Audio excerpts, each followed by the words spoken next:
지난 주말 뉴욕 유엔 총회 순방 일정을 마치고 돌아온 윤석열 대통령이 귀국하자마자 충남 공주를 찾았습니다. 2023 대백제전 개막식에 참석한 윤 대통령은 대선 때부터 공주와 부여를 세계가 주목하는 역사 거점으로 만들겠다고 약속했다며 그 약속을 실천하겠다고 강조했습니다. 아버지 고 윤기중 연세대 명예교수가 충남 공주 출신인 윤 대통령은 대선 때부터 충남의 아들을 자처했죠. 정치적 고향인 셈입니다. 윤 대통령은 이날도 고향에 오니 힘이 난다 이렇게 말했는데요. 직접 들어보시죠.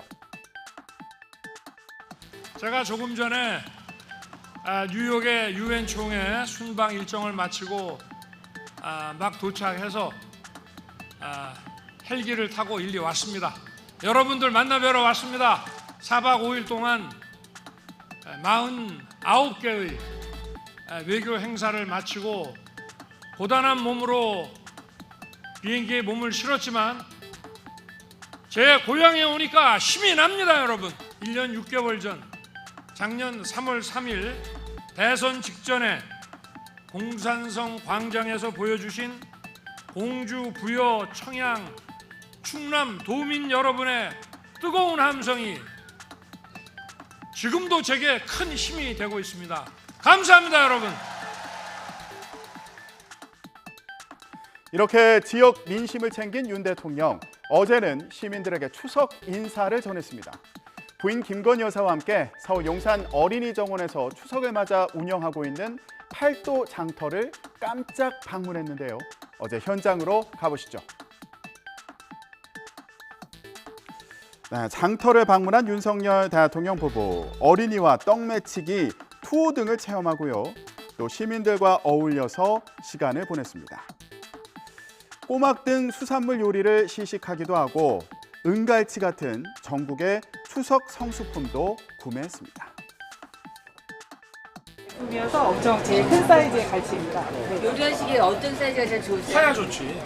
네, 큰 갈치가 요리를 맛있습니다. 많이 하셔가지고. 아, 네네. 구이로 된. 윤 대통령은 추석 물가를 챙겨달라는 당부와 함께 이번 추석이 국민 모두에게 따뜻하고 넉넉한 명절이 되길 바란다는 인사를 전하고 장터를 떠났습니다. 이렇게 윤 대통령은 외교 일정을 마치자마자 민생과 경제에 초점을 맞춘 행보를 보여줬는데요. 풀어야 할 과제도 많죠. 강희경 기자 리포트 보고 오시죠.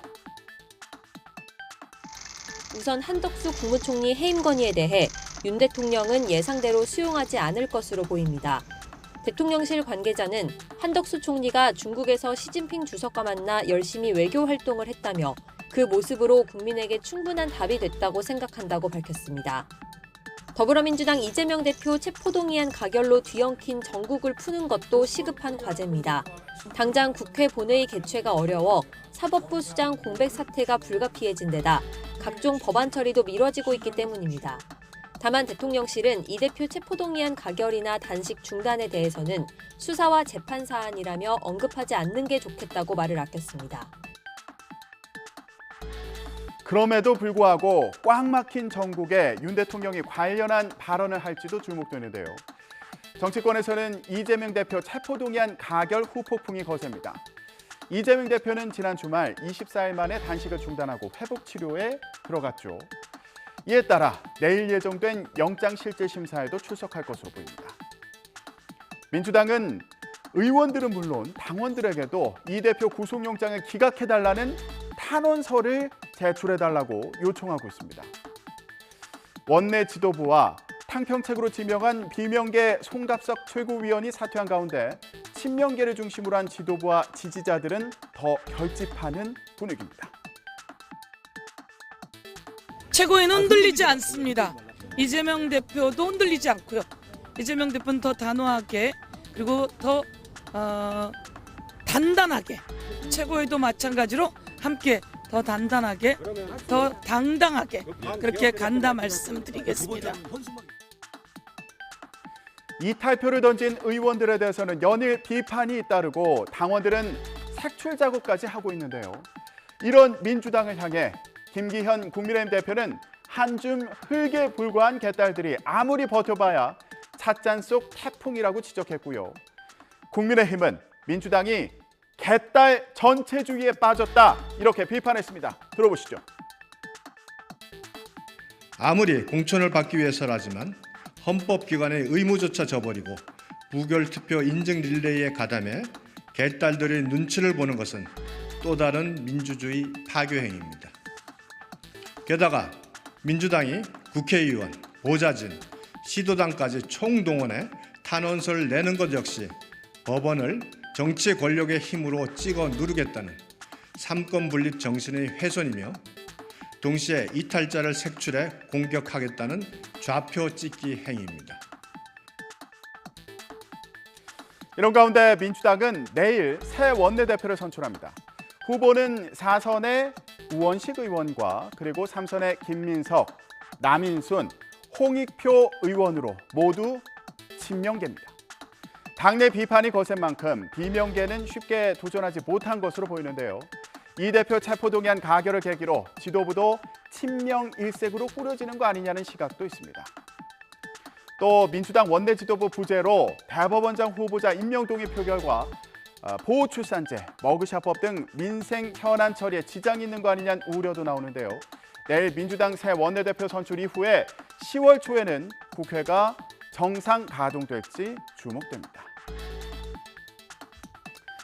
여야는 다음 달 11일에 치러지는 강서구청장 보궐선거 준비에도 속도를 내고 있습니다. 국민의힘은 김태우 후보 지원을 위해서 중진 의원들을 중심으로 선거대책위원회를 구성하기로 했습니다. 안철수 의원이 선대위 상임 고문을 맡기로 했고요. 또 충청 출신이 많은 지역구 특징을 고려해서 충청권을 지역구로 둔 5선의 정우택 국회 부의장과 정진석 의원이 명예 공동선대위원장을 맡을 것으로 알려졌습니다. 민주당은 안철수 의원을 총알바지로 쓰고 윤핵관은 선거에 지더라도 책임에서 빠지겠다는 거냐며 공세를 폈는데요. 들어보시죠. 안철수 의원의 정치적 안위가 걱정되는 것은 전혀 아닙니다만 국민의힘은 누군가를 총알바지를 내세워 사지로 모는 식으로 정치하지 마십시오. 대통령실을 만족시킬 그럴싸한 희생양으로 낙점된 안철수 의원 참 처량합니다. 민주당에서도 오늘 논평을 냈기에 강서구청장 보궐선거 선대위 구성을 놓고 소위 말하는 윤핵관들이 하나도 없다면서 이걸 버리는 선거로 취급하는 것 같다 이런 논평을 냈거든요. 이거에 대해서 네, 논평일 뿐이라고 생각을 하고 있습니다. 그건 국민의힘은 강서구청장 선거의 승리를 위해서 당에 총력을 모아서 최선을 다할 것이고요. 또 좋은 결과를 좀 낼 수 있도록 최선을 다하도록 하겠습니다. 민주당은 진기훈 후보의 선거사무소 개소식에 지도부가 대거 참석해서 힘을 실었는데요. 이번 선거의 의미를 윤석열 정권 심판으로 규정하고 지지를 호소했습니다. 국민의힘 지도부는 오늘 김태우 후보 캠프 사무실에서 선대위 발족식 겸 대책회의를 열 예정인데요. 강서구청장 보궐선거가 내년 총선 전에 치러지는 마지막 공직선거인 만큼 총력전에 나선 여야의 경쟁이 본격화하고 있습니다. 지금까지 전국 브리핑이었습니다.